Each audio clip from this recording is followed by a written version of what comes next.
le printemps, nous avons les jeunes pousses. Les jeunes pousses viennent de sortir de terre.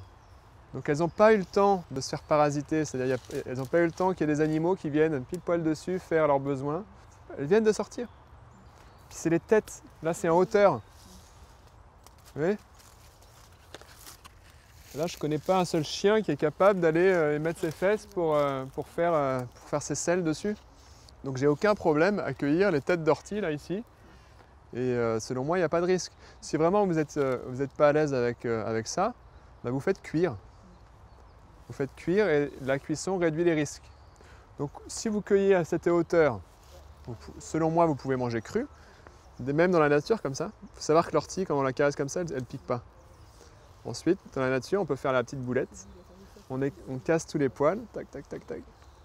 Et vu que c'était en hauteur, bah, on met dans la bouche et là ça pique plus. Et on se régale. C'est très, très, très agréable. Vraiment, le goût est très, très bon. Et c'est aussi la bonne saison pour faire des remèdes avec l'ortie.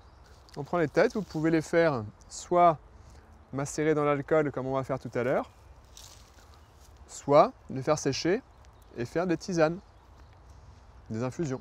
L'ortie a des propriétés de par sa racine aussi, pour la prostate, et de par ses feuilles. Les propriétés des feuilles sont très nombreuses, hein, mais pour en citer quelques-unes, elles vont être anti-allergiques, elles vont être anti-inflammatoires, elles vont être intéressantes comme reminéralisantes. Elles contiennent quasiment tous les minéraux. Elles contiennent beaucoup de silice notamment, beaucoup de fer, donc on la conseille aussi pour les problèmes d'anémie. Parce qu'elle contient à la fois beaucoup de fer et de la vitamine C. Et la vitamine C va aider à l'assimilation du fer, donc c'est top.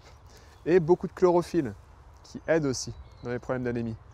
Donc la chlorophylle va aider au transport de l'oxygène dans les hémoglobines, grâce aux hémoglobines, et va aussi aider le corps à se détoxifier. Elle est très nutritive aussi. Elle contient beaucoup de protéines. C'est connu l'ortie pour ses protéines. Elle contient 40% de protéines de son poids sec. C'est-à-dire vous faites sécher de l'ortie, vous avez 100 g d'ortie séchée, et bien 40 g de ces 100 g, ça va être de la protéine équilibrée. Et les protéines, c'est des acides aminés, hein, c'est des chaînes d'acides aminés. Et dans l'ortie, on a les 8 acides aminés essentiels. Et puis c'est aussi une plante qu'on utilise pour drainer les reins, pour éliminer par les reins. Donc là, encore une fois, c'est une bonne plante pour les changements de saison. Elle est là quand il faut, un changement de saison.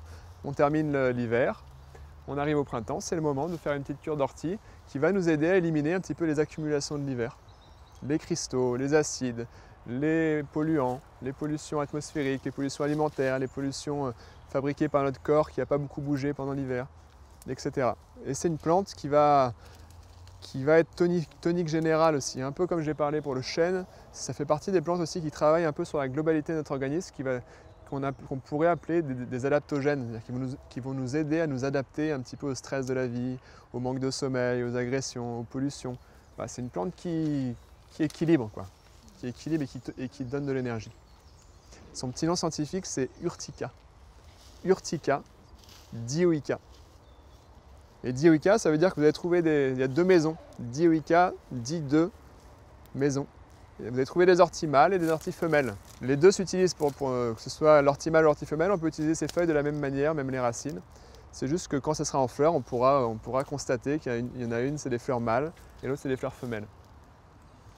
Et la seule chose que ça pourrait nous apporter de savoir ça, c'est que si on veut récupérer les graines, ben ça sera la femelle. Donc là, il faut attendre de voir, d'observer les fleurs pour savoir que ce sera sur celle-ci qu'on récoltera les fruits. Là, c'est sa tige de l'année dernière. On l'appelle aussi la grande ortie, hein, 1,75 m. Elle peut aller jusqu'à 2 mètres. Donc la tige, c'est une plante qui nous apporte aussi de la fibre. Quand elle est bien à maturité, on peut récupérer les fibres. Ils en ont fait des tissus. Ils en font encore des tissus. Mais à l'époque, ils faisaient même des vêtements avec. Donc on peut faire de la ficelle, on peut faire plein de choses avec l'ortie. Le purin d'ortie. Donc si vous voulez la manger crue, vous pouvez faire la petite boulette. Vous pouvez la hacher très finement chez vous, en revenant bien dessus, comme ça vous cassez tous les poils. Là, vous les mettez dans la salade crue. Vous pouvez le mixer au blender, faire un smoothie, faire un pesto. Vous pouvez faire du jus, à l'extracteur de jus. Et vous pouvez, sinon, pour éviter de vous piquer, la cuire. La cuisson, quoi qu'il arrive, ça fonctionne. Donc très bon à la poêle, super simplement blanchi. Faites bouillir de l'eau, un petit peu d'eau, comme ça vous la buvez après. Faites bouillir un petit peu d'eau, vous mettez vos têtes d'ortie dedans, 1 minute, vous les sortez dans l'assiette avec un petit filet d'huile d'olive, un peu de sel. En entrée, vous buvez le bouillon. Dans votre bouillon, vous rajoutez un petit peu de goût que vous aimez. Ça, vous buvez en entrée votre petit bouillon chaud qui vous réchauffe l'estomac pour avoir une meilleure digestion. Derrière, votre plat avec l'ortie.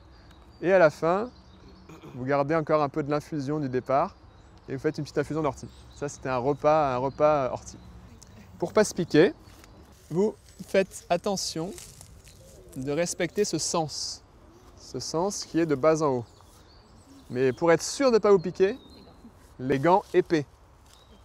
C'est comme des petites seringues.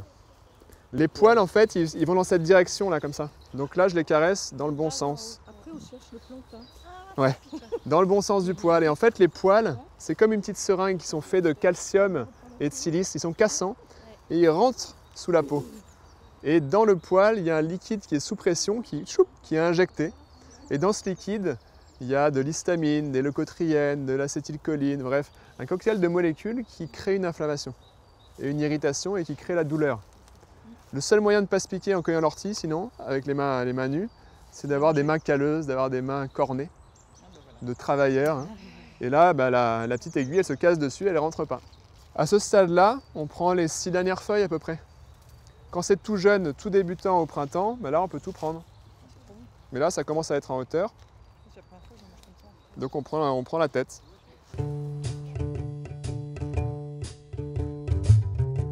J'espère que cette balade vous a plu.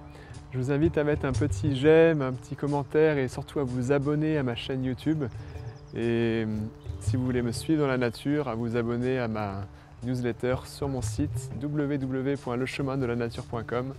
Et voilà, vive les plantes, au revoir.